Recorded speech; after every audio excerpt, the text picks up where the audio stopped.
Babi imut, apakah terjadi sesuatu dengan keluargamu? Setelah Orila menutup teleponnya, dia tidak lagi mengatakan apapun. Yaya merasa sedikit khawatir. Tidak apa-apa. Orila masuk ke dalam selimut, memegangnya erat. Otaknya dipenuhi dengan Vanessa. Abang Hanselnya bahkan tidak secara terbuka mengakui dia. Hubungan di antara mereka juga hanya sedikit saja orang yang mengetahuinya. Bahkan Abang Hanselnya tidak mengetahui jika dia sudah mengetahui identitasnya. Maka siapa lagi yang akan menyangkut pautkan permasalahan Vanessa kepada dirinya? Rico? Doni? Kedua orang ini mengetahui identitasnya, mengetahui hubungan di antara dirinya dan Abang Hansel, dan selalu memikirkan cara untuk mencegah dirinya bersama dengan Abang Hansel. Apakah orang di balik semua ini adalah mereka? Meskipun mereka tidak ingin dirinya bersama dengan Abang Hansel, tetapi mereka masihlah menghormati Abang Hanselnya.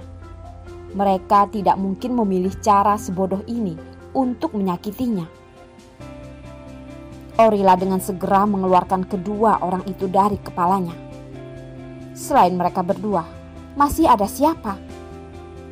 Dia masih tidak terlalu mengetahui orang yang berada di sekitar Abang Hanselnya. Terus berpikir, tetapi tetap tidak bisa menebak siapa orang yang memiliki kemungkinan menyakitinya. Setelah berpikir, Orila masih saja tetap tidak merasa tenang dan menelpon Miguel.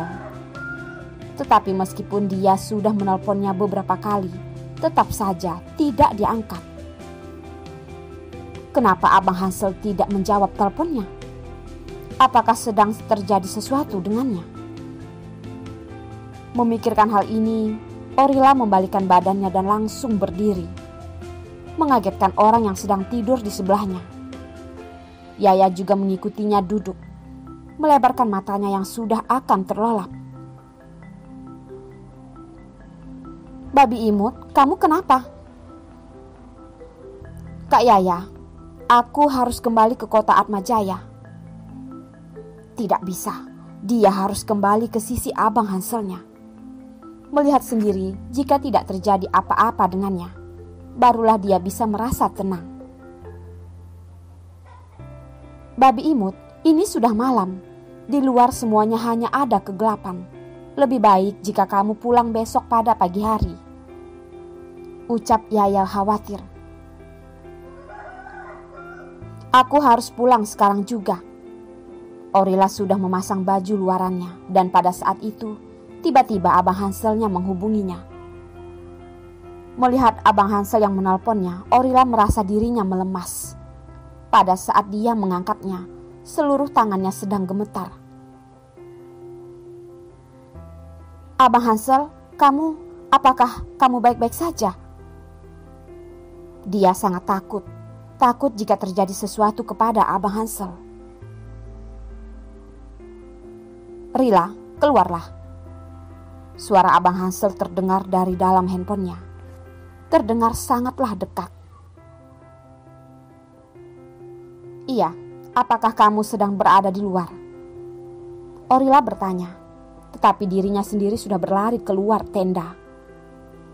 Berjalan keluar dari tenda, matanya melihat satu orang. Orang itu menggunakan satu set pakaian berwarna putih, berdiri tegap di bawah cahaya bulan.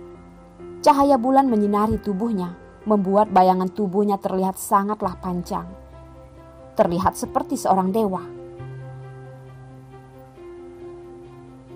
Abang Hansel? Orila berlari masuk ke dalam pelukan Abang Hanselnya. Abang Hansel juga memeluknya dengan erat, menundukkan kepalanya dan mencium dahinya. Rila, apakah Rila rindu dengan Abang Hansel? Ya, sangat-sangat rindu. Orila meloncat-loncat di dalam pelukannya. Dengan lembut berkata, merasa sangat rindu hingga tidak memiliki cara untuk tidur dengan baik. Aku juga, Hansel berkata, Suaranya yang rendah sangat enak didengar. "Abang Hansel, bagaimana bisa kamu memiliki waktu senggang hingga bisa datang kemari? Terjadi sesuatu dengan Vanessa. Apakah dia tidak pergi mengurusinya? Bagaimana bisa dia datang ke tempat bencana ini?" "Karena aku sangat rindu, Rila. Sebenarnya Miguel memiliki banyak hal yang... Tetapi semua tanggung jawabnya itu tidak ada yang lebih penting dibandingkan memastikan dengan matanya sendiri jika Rilanya aman."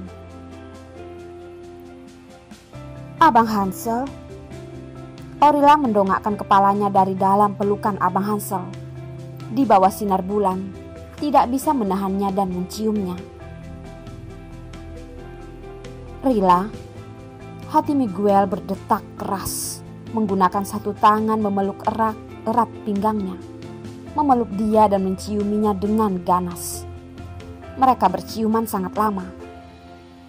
Miguel melihat bibir Orila yang memerah, tidak bisa menahan kembali menciumnya, dan kembali memeluk dia dengan erat, memanggilnya, "Rila." "Abang Hansel."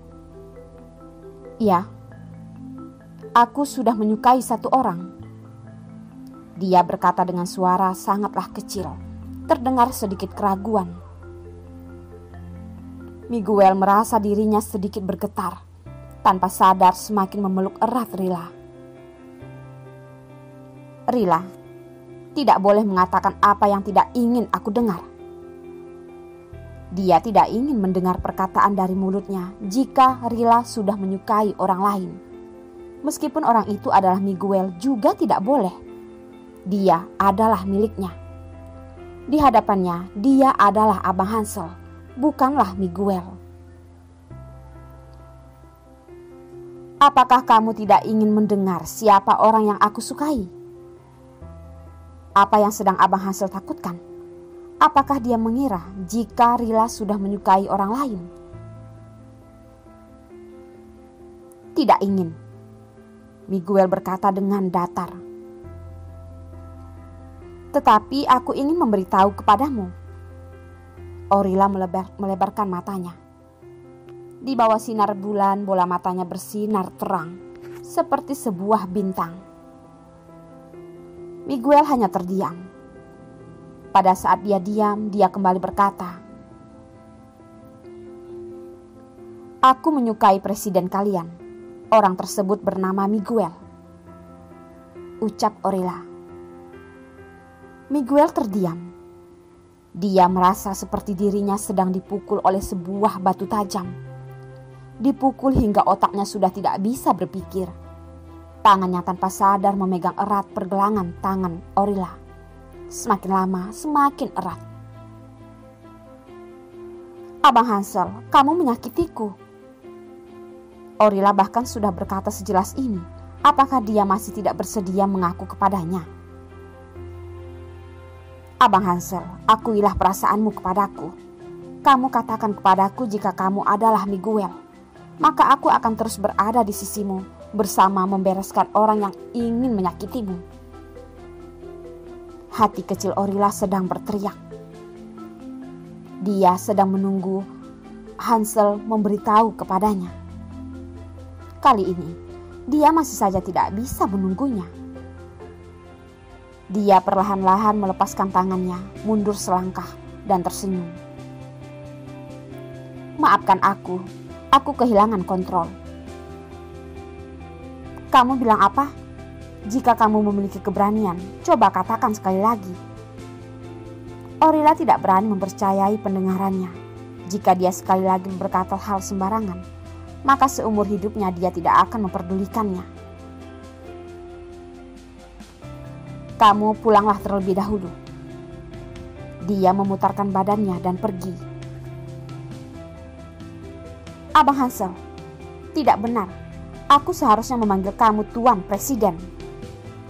Orila menggigit bibirnya, merasa tertekan dan berkata, "Miguel, aku menyukaimu. Aku ingin menikah denganmu. Apakah kamu masih tidak mengerti?" Miguel mengembalikan kepalanya, tidak bisa berpikir dan melihatnya. dia kembali berkata, "Kamu kira aku masihlah seorang anak berumur 4 tahun? Apakah kamu berpikir aku tidak bisa berpikir? Apakah kamu mengira aku tidak mengenali Abang Hanselku sendiri?" Ucap Orila. "Aku beritahukan kepadamu, aku sudah lama tidak seperti anak kecil yang tidak tahu apa-apa. Aku sudah bertumbuh dewasa. Aku sudah datang jauh-jauh demi mencari Abang Hanselku. Apakah kamu mengira aku tidak akan bisa mengenalimu? Bahkan Rico sudah sejak awal mengetahui jika aku sudah mengenalimu. Apakah kamu mengira aku sangatlah bodoh? Miguel, apakah kepintaranmu sudah dimakan anjing? Apakah kamu kira karena seharian aku tidak melakukan apa-apa, barulah aku pergi menuju tempat bencana? Apakah kamu mengira aku sudah makan hingga perutku penuh, barulah aku pergi ke tempat bencana? Aku beritahukan kepadamu, jika bukan karena dirimu, aku tidak akan datang kemari. Aku beritahukan kepadamu, semua yang aku lakukan karena dirimu. Aku mencintai anak-anak di sini, semua karena mereka adalah rakyatmu." Benar-benar membuat dia marah hingga dia mengatakan semuanya dalam satu kali hembusan nafas. Orila berpikir, jika dia tidak mengatakan sejujurnya, dia juga tidak bermaksud untuk memberitahukan kebenaran kepadanya. Apakah dia ingin menyembunyikannya sampai dia tua? Orila tidak mengerti, membuat dia tahu akan statusnya, membuat dia agar bisa bersama menghadapi musuh. Apakah itu tidak baik?